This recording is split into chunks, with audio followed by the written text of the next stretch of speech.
and where the ingredients could be used to make laddus or laddus or different kinds of prasadams, what will later be distributed to the devotees. If any tanker fails on any of these tests, even if one test goes wrong, the tanker is stopped. Tanker is not permitted to go inside. Forget about anything else. Forget about consumption. It is not even permitted to go inside. It is rejected. This is the practice in TTD. And this is not something new. This has been going on for decades. This is a robust practice which is in place. And unfortunately,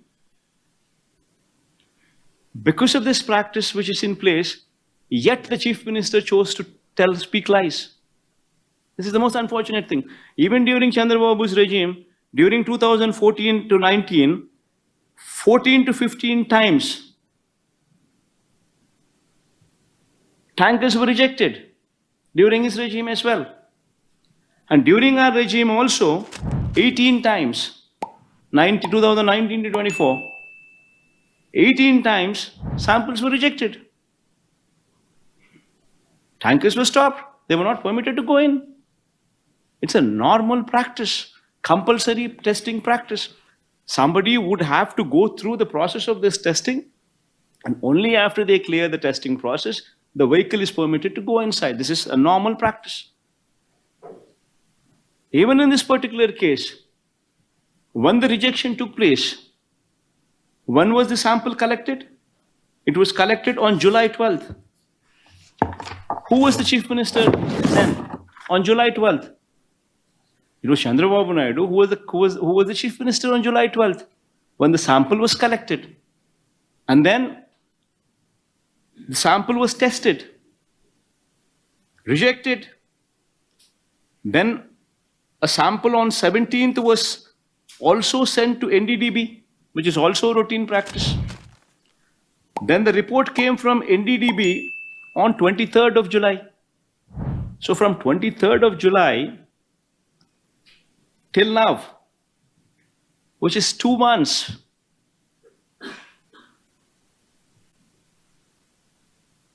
the vehicles have been rejected. Consumption has not taken place. But yet, this report, after 2 months, Chandrababu Naidu now displays that report. No officer displays that report. No government official gives any clarification. But this report is displayed from TDP's office, from Telugu Desam Party's office, from Chandrababu Naidu's TDP's office. And just when? On the 100th day of his governance, when people are trying to question him on why he had failed on the manifesto promises, when people are questioning him sincerely, to divert the topic, this man from TDP's office delivers the certificate.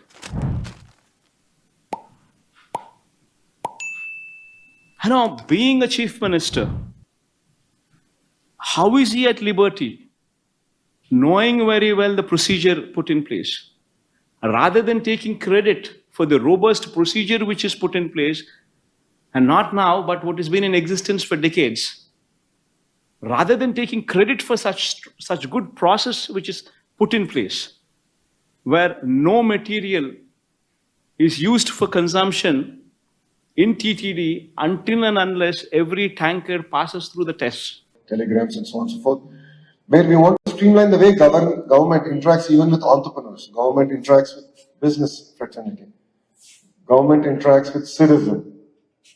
So we're going to transform the way, and we believe it will be first of its kind in the nation, and we're going to launch it in the next 100 days. As far as IT electronics, Visakhapatnam is going to be our IT hub. We intend to make this the data center capital of the world. And AI is like the refinery. So AI will follow, and we're going to back it with green energy. So you can see how we're marrying everything together and transform Visakhapatnam. Saying that, New policies are on its way. The IT policy, the GCC policy, the data center policies are being crafted, and we intend to launch them soon. Parallelly, we have revived the Economic Development Board. Economic Development Board will be the single port to call for any investor, any financier here into the state of Andhra Pradesh. It's being led by a very young IAS officer, but the entire team under him are IITians, IIM grads, and other youngsters who come out of Ivy League schools driving the entire initiative. So they will be your single point of contact. So you don't need to call, me or even DC Janardhan Reddy or Bharat. They will be a single port to call. And you'll be amazed that Economic Development Board is going to be under the Chief Minister in the General Administration Department, because the work there is going to cut across multiple departments. So while I'm going and chasing data center investments, they need green power and they want to do parallel investments in that. So I need to chase the energy minister. So it's not going to be like that. The economic development will be the single port to call, because all the businesses are cutting across ministers and ministries. So we are reviving that, and we intend to deliver on the speed of doing business promise. And as Bharat said, a lot of work is going to be done in Visakhapatnam. We are really committed to this amazing city. It's unfortunate in the last 5 years we slipped a position in terms of economic activity. We were the 9th largest economic city, and we slipped one position, we came to 10th. One thing that Bharat didn't tell all of you, because he knows I'll hold him accountable to it, is our vision to transform Vizag to the 5th largest economic city in India. So Rajugar has a lot of catching up to do, clearly. So in terms of traffic also, we have to aim not to be number 10, but number 5. And I think a lot of work needs to be done.